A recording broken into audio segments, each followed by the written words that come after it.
Hello beautiful souls, it's your girl Jarius the Aquarius, and in this video we're going to be talking about the Sabik Starseeds from Ophiuchus. Okay, so don't believe in coincidences. If you tapped on this, you probably have had experiences in Sabik. You probably have this somewhere in your starseed chart that's affecting you, or you probably are here to heal a serpent lineage that you incarnated into.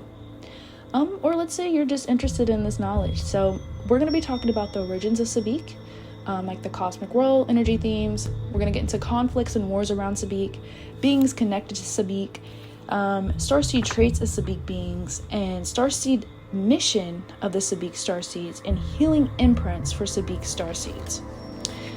So this is all kind of, it's not generalized, but like we live in such a vast, beautiful, big, large universe. So obviously there's going to be more information out there about these beings and things like that. This is just what I've gathered. So location. So Sabik is the second brightest star in Ophiuchus. And Ophiuchus is known as the serpent bearer. Its cosmic role. So Sabik was a guardian node in the Ophiuchian healing networks where serpent codes, so like the Kundalini teachings, DNA repair, life force mastery, were stored. Energy themes around the Sabik starseeds and Sabik is transformation, healing, balancing dark and light, and reclaiming serpent wisdom from distortion. Conflicts and wars around Sabik. So there's probably more that was going on here, but these are the three main that I kind of found, which was the serpent code corruption. This is where dark forces attempted to hijack Sabik's serpent lineages, distorting them into serpent cults and fear-based association with snakes and serpents, which we can see that echo here on the earth. And then 2 is the medical wars, you could say, where Sabik outposts, they held advanced knowledge of DNA healing, and this made them a target in the Orion and Draco conflicts, and many records were erased or inverted. So they were affected by the Orion and Draco wars and things like that. And number 3, the Ophiuchian betrayal. So some of the guardians defected or they were captured, and this created a lot of mistrust and deep wounds of betrayal in Sabik starseeds.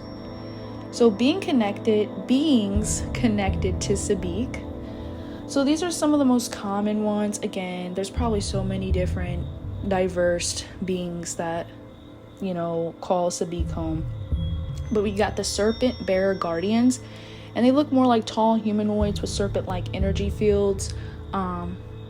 Luminous serpent auras rising from their spines. So kind of like you can just see their kundalini, so to speak.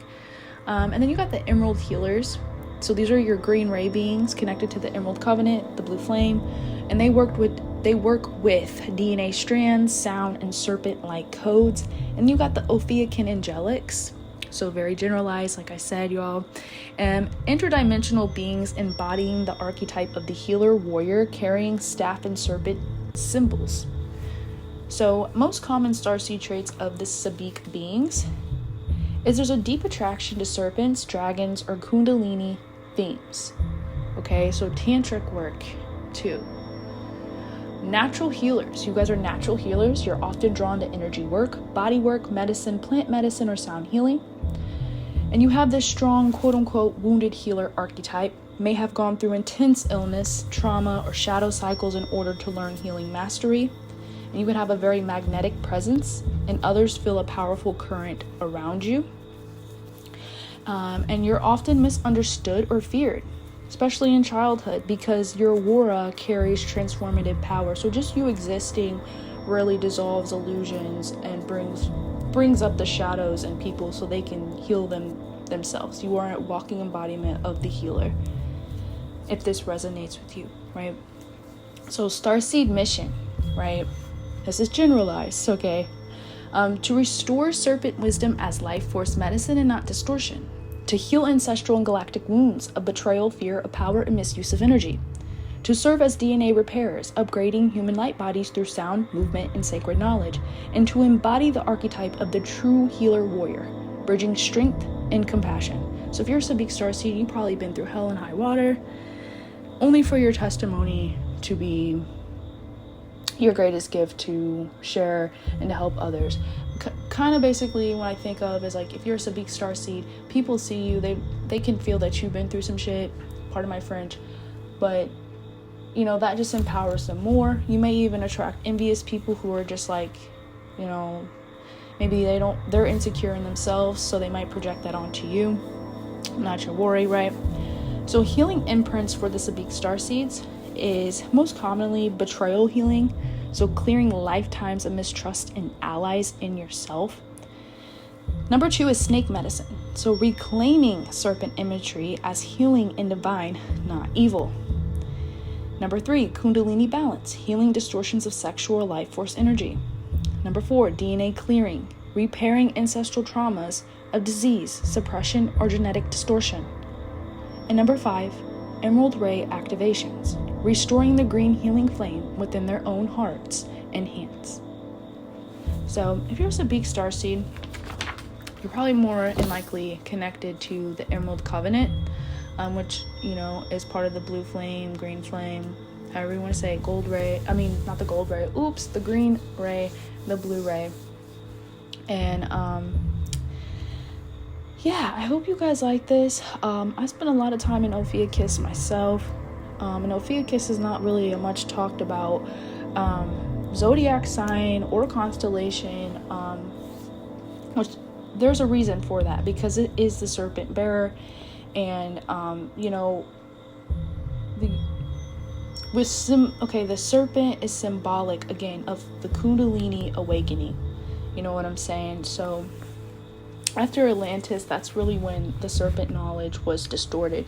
I know someone had asked me what I meant by that when I was talking about I don't know which video it was about, but they had asked like, oh, I don't understand what you mean by the serpent knowledge was distorted after Atlantis. Well, after the Atlantis cataclysm, the last one really, that's when the big shift in the continents happened, the Great Atlantis Flood, and that's when a lot of the tribes or the original people who were here were spread out, and really, that's when we get the Bible story that, you know, the serpent is the one that tempted Eve, you know what I'm saying?